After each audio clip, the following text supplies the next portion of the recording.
Hello, I'm Bunger. If you like this video, consider subscribing. Also, check out my Twitch. I stream almost daily. Now please, enjoy.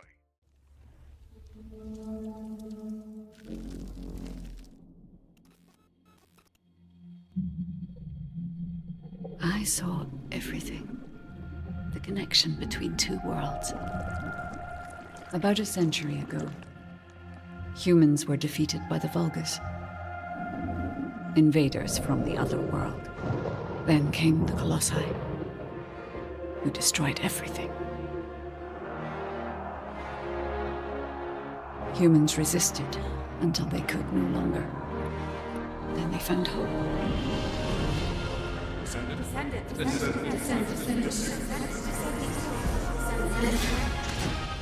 They were gifted the forgotten ancestors' power. Finally, they could fight with newfound strength. But another threat had emerged. Karel, the new leader of the Vulgus. His dark ambitions are driving both worlds to the brink of collapse. We must fight back.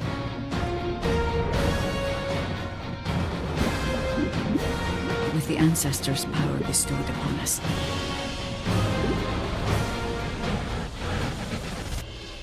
Descendant, can you hear me? I've been waiting for you.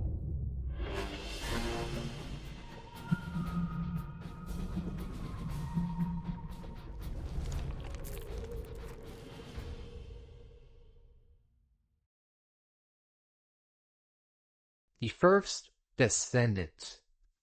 I am not gonna lie to you. This game is not great. I have a little over 2 hours in the game, which might not be enough to see its full potential. But nonetheless, I've seen more bad than good in this game. This game was full of hype, full of potential. They promised so many things, and it overall was a very big letdown. Now the graphics are good for the most part. It is an Unreal Engine 5 game after all, but I feel like they put most of their effort into the lighting, less than the enemies, effects, or the characters. It's like they wanted a good atmosphere, but forgot everything else. But when it comes to the characters, they didn't put a lot of work into them. Sometimes you see missing frames, or they get all pixelated. The only character that they put a lot of effort into was the only female that you can play as. Who would have guessed?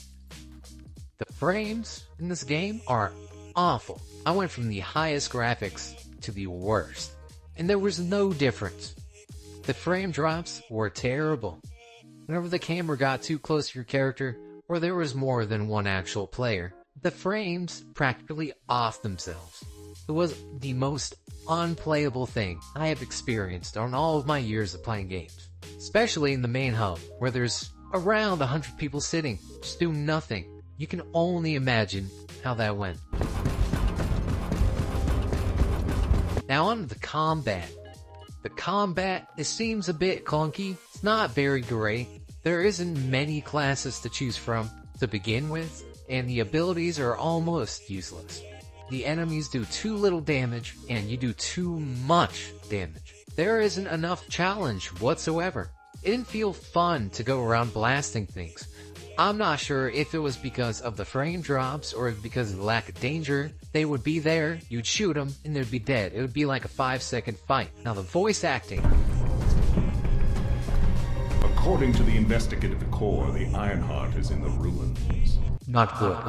The voice acting reminds me of a Monster Hunter game where there's mediocre voice actors and they were underpaid. Don't get me wrong, some of the voice acting is great. This is a space where your unconscious takes physical form. Most of the voice acting is definitely mediocre at best. The missions.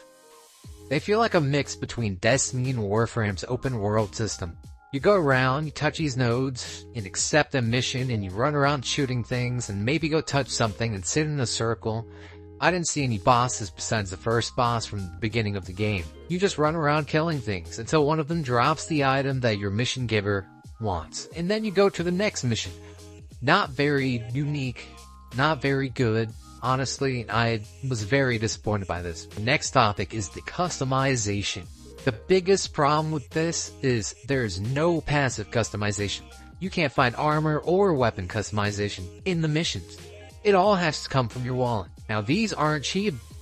The most I saw you can get is different weapons, and out of the 10 missions or more that I played, I did only get around 4 different weapons, which is a very big letdown. Now there is one good or bad thing depending on who you are, and that is the female customization. For you freaks, this is good. But for all of you casual game enjoyers not trying to overcome by the male fantasy, then you might want to avoid this. Because I'm not even sure if I'm allowed to show some of this stuff on YouTube, because that is some vile shit. Now overall, this game needs some improvements in every part of the game, but as long as the game creators are willing to change some of these subjects, then it could almost make Game of the Year, because it looks great, it could feel great, you even got a little grappling hook. But that's only if they aren't money grabbing, and I'm gonna be honest with you, that is most likely what's gonna happen. I'm surprised there's not a battle pass. Overall, 4 out of 10. Did not have fun. Hello again. Subscribe and drop a comment down below. While you're there, suggest what game I should play next. Thank you.